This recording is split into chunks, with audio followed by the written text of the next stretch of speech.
Hello again and welcome to another Warhammer 40k Imperial Guard Tactics video. Now before we get into today's video, I would like to say a huge thank you to Kieran Pink for sending in some awesome pictures of his Mordian Iron Guard.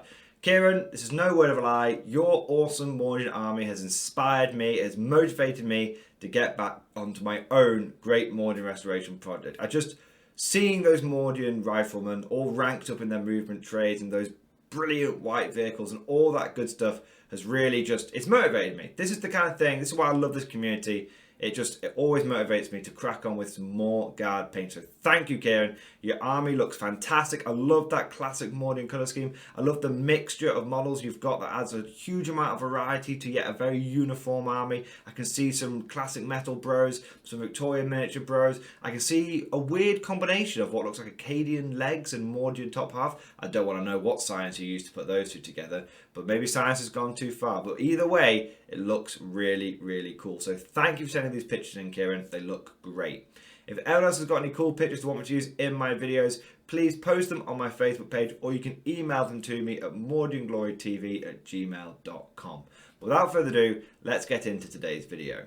Now today, guys, I want to have a very casual stream of consciousness style video. It's going to be a little rambly, possibly all over the place. It might go on for 5 minutes, it might go on for 20 minutes. I don't know. I'm just doing this off the cuff.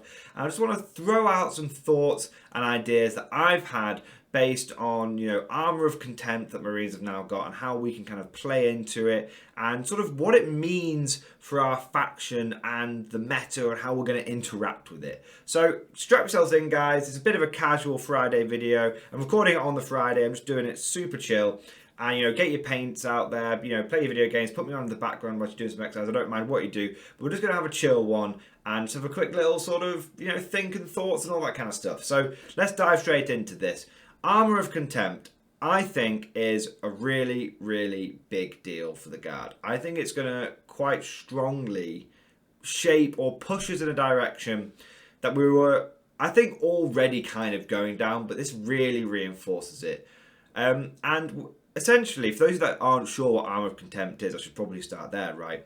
It's an update that Marines have got, and not just Marines, but I think it's Grey Knights, and you've also got Heretic Astartes. Basically, if you've got Power Armour, you've got this, Old Sisters get it, Power Armour, you've got this rule, where essentially you ignore the first AP. So it's a bit like a better version of the Armageddon Steel Legion trait that we have in our book, which is you ignore AP -1, but AP -2 kicks you, straight all the way through. Marines have a better version of that, where every AP is reduced by 1. So if you hit them with AP1, it becomes AP nothing. If you hit them with AP2, it becomes AP1. Hit them with AP3, it becomes AP2. And they can stack this with things like cover. So a Marine in cover is actually going to be really, really tough to shift. Now, obviously, as a Black Templar player, when I saw this rule, I thought, wow, this is going to be great. My Black Tide is going to be massively improved by this. And maybe we're going to see more standard Marine infantry hitting the field and stuff, because I don't think it stacks with Storm Shields. If you know for certain, let me know down in the comment section below. But I don't think it stacks with Storm Shields. I think they've caught that, because that would be crazy, right? If you could have Armour of Contempt, Storm Shield, and cover, you'd be having a great time. Now, from sort of when you start thinking about this, at first you're like, okay, so if I hit a Marine with a heavy bolter in cover, he's going to be on a 2-up save. He doesn't care. If I hit a Marine in cover with like a Manticore, then he's going to be on like a 3-up save, because it would be on, he ignores one of the AP and then the other AP puts him onto his regular arm save. So that doesn't seem too bad. But it still is pretty gnarly. I mean, when you actually think about it, Manticores are one of the strongest units that Guard have available to us at the moment. I know I did a video on the Basilisk recently, and I'll link that one at the end of this one. But I think that, and a lot of people saying, oh, the Manticore is still supreme over the Basilisk. And I want to be clear, I do think the Manticore is probably overall better, because you're not going to face Marines every time. But you are going to face Marines pretty much every time you go to a tournament. If you go to a 2-day tournament, probably going to face Marines once, at the very least twice, more than likely, because they're still a really popular faction. And if you go to a 1-day tournament, I don't think I've ever been to a 1-day tournament where I've not faced someone in Power Armour, be it Marines or Chaos or Sisters. You got to think it doesn't just affect Sisters. Grey Knights are really resurgent at the moment as well. So you're definitely going to have to interact with this rule, guys. So when you start thinking about that, it's actually going to be, there's quite a widespread effect in the meta. Now, like I said, I know Basilisks probably overall aren't quite as good as Manticores, but they definitely, unless you're on AP3, whether it be from a Basilisk or from a plasma gun, unless you're on AP3, you're not actually kicking that Marine off his base save. Okay, so you have to hit someone with AP, you have to hit Marine or power armor person who's in cover with AP3 before you actually take anything away from them. From their base stat line, which means that unless you're hitting a Marine with a plasma gun, you're just not hurting them. So they're just going to ignore 66% of the shots that you put into them if you put it in AP1 or AP2. Now, if if they're in, and you might say, oh, well, not every Marine is going to be in cover. Look, we're talking from a competitive standpoint, guys. A lot of tables, any competitive tournament worth its salt will have tables with a lot of terrain, because you need that in 9th edition because it's so lethal. You need terrain everywhere, because if you don't have it, any exposed target just gets picked off the board in one go. Even if you're Custodians, even if you're Harlequins or whatever, just if it's exposed, it's going to get just destroyed. That's just how it works, right? That's why we have so much line of sight blocking terrain. And so essentially, what you've got to be thinking about, guys, is every power armor person is going to not only be taking advantage of Armour of Contempt, they're going to be taking advantage of cover as well. So it really, really does stack, which means anything that's AP1 or AP dash is going to be bumping into 2-up saves forever. It's going to be bumping into 2-up saves till the cows come home. Now, when this really starts getting even crazier is when you've got things like Terminators. So if you're facing a Terminator in cover, they're on basically a 0-up save, right? So you hit them with AP1, they ignore it because of Armour of Contempt. You hit them with AP2, they ignore it because they're on a 1-up save. You hit them with AP3 and you're only just putting them onto a 3-up save. So even if you hit them with a melter gun, you're only going to put them onto a 4-up save. Which, to me, this makes me feel like Storm Shield Terminators are kind of, and I could be totally wrong in, if this is a bad hot take, you guys let me know. You know I've got a thick skin. I can take a bit of criticism. But I feel like Storm Shield Terminators aren't really as needed as much anymore. Because you're rarely going to get pushed onto that 4-up invulnerable save. You're just going to be like a 4-up armor save most of the time. A regular Terminator is going to be having a great time because he's going to be on a 4-up save. If you hit him, if he's in cover and you hit him with a melter gun or the equivalent, he's on a 4-up save. So it's really, really tough. I mean, the fact that the fact we've got to the point now where plasma guns, which traditionally, and I know, keep the times, old man. Your time's been, old man. I know Mordian Glory's getting on a bit now, but traditionally, if we go back over the editions, plasma guns were the anti-Terminator weapon. That's what they were designed for. They were the power armor marine weapon. You brought plasma guns because you needed to deal with power armored infantry, because you had enough volume of fire from your 2 shots and your range. You could get into a long range firefight, and your melter guns were your traditional anti-tank. But now, melter guns are what you need to even start scratching Terminator armor. So I think we're really going to see the rise of the Terminator here. I think with this buff, I think we could start seeing a lot of Terminators making play, because it was already kind of a tactic for factions like Thousand Suns, who I imagine are going to have access to Armour of Contempt. But I already know people who as a Thousand Suns at tournaments would start every list off with 20 Scarab Cults minimum, and many of them would go for like 30 Scarab Cults was seen as a bit of a meme, but pretty powerful. I don't think it's a meme anymore. I think it's super powerful. And those Scarab Cults are going to be nasty. Grey Knight Terminators are going to be nasty. It's just, I think we're going to be seeing all just so much more power armor and Terminator armor. I think it's just going to be like a really, really big deal.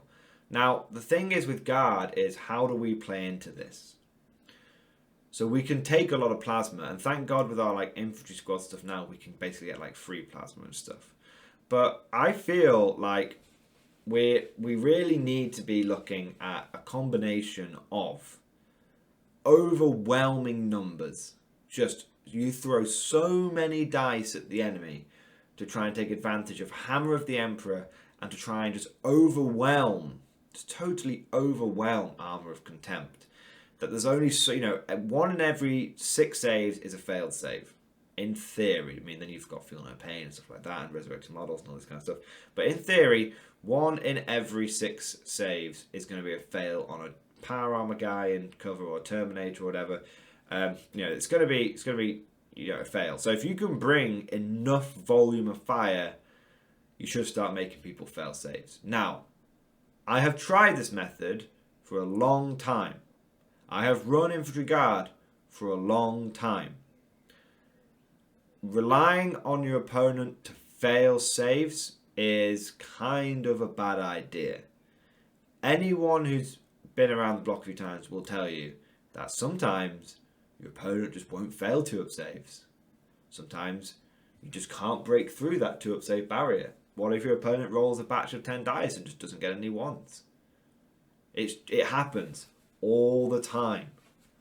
You know, it's not a good idea to try and, in my opinion, to try and rely on your opponent rolling badly or even statistically.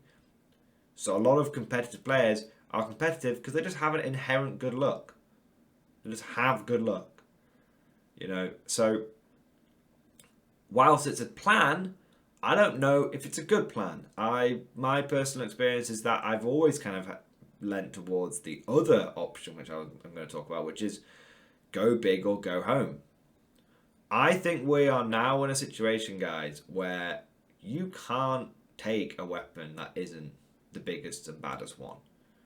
You can't try and spam out shots or anything like that. I think you need, if you're going to be equipping your infantry squads, it's got to be plasma gun, melter gun, las cannon. Missile launcher doesn't cut it. I know you can go frag to try and take advantage of Hammer of the Emperor more, but that AP2 crack missile, nope, it's bad. It's bad shit, Maroki. It's not going to work. So I think realistically that we need to be going down the go big or go home route, and that's kind of where we were being pushed anyway. If you guys remember, you know, the list that I've been running for my Cadians, it's all demolisher cannons and like battle cannons, but with shock troops to make a better AP and that kind of stuff. But I think we're already being, you know, pushed. If you were, I think we're being pushed towards demolisher cannons even more now. I think it's a bit of a tricky one because my Cadian list that I have been running had 2 battle cannons in it. One on Pascal, one was Gatekeeper. Those are now really going to struggle. Really, really going to struggle. I mean, I can boost one of them with shock troops. So when it's in half range, it gets an extra AP, which is good, I suppose. I can weapon expert one of them as well, I suppose. I can weapon expert both. Or I can't weapon expert Pask, but I can give Pask a March cannon. But, you know, what it is. But then I'm not taking full payload manticores. But is that a problem anymore? Because full payload manticores aren't as good because they're only AP2. I don't have enough AP. That's kind of what I'm getting at here. I don't quite have enough AP. Have I got... It's going to sound horrifying, guys. And it's probably... You know what? I'm saying this is a bit of a joke. It is a bit of a joke. A bit of a meme.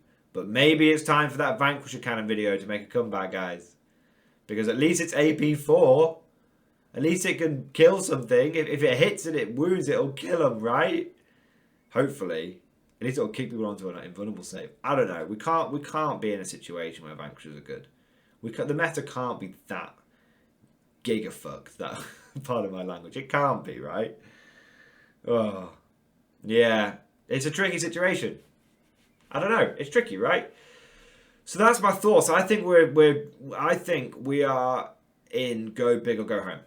I think that your tanks are going to be rock. I think the Executioner could be making a bit of a comeback because it's got a decent range, it's got a decent volume of fire, and it's got a decent AP.